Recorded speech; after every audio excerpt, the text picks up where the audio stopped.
Abattus sur la pointe de Caux avec des vents de plus de 140 km/h qui ont bien entendu charrié leur lot de détritus sur les plages. Mais pour certains, c'est l'occasion de trouver matière à créer. À l'heure où les joggeurs s'emparent de la promenade de la plage, Valérie de Mazancourt, elle, s'arme de son plus grand cabas. Je vais faire un beau marché là. La tempête de jeudi dernier, cumulée à de grandes marées, a laissé sur les galets une laisse immense, chargée de débris. Pour certains, ce sont de véritables trésors. Là, tout de suite, je vois une tête, un œil et un bec. Donc là, j'ai la tête de l'oiseau. Il ne reste plus qu'à trouver le reste de l'animal.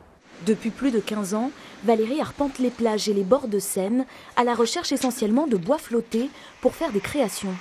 Une façon de participer au nettoyage des plages. On prend conscience que finalement, on se baigne là-dedans. Oui, tout à fait. Hein ?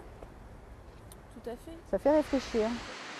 Un geste citoyen qui allie l'utile à l'agréable.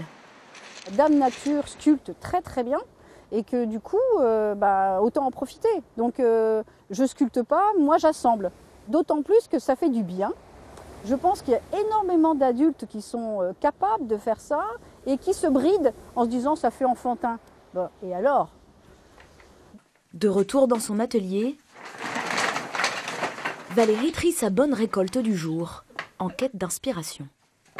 Là, je cherche de quoi faire un corps, une aile, pour créer cet oiseau. Et une fois l'idée trouvée, la créatrice travaille à toute vitesse. En quelques coups de perceuse, naissent de ces débris des poissons et autres oiseaux marins.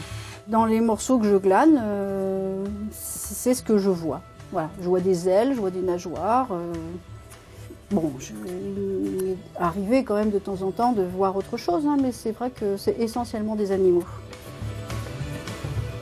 Ce bestiaire venu des eaux sera visible en février prochain au Salon de la poterie et de la sculpture de Goderville. Retour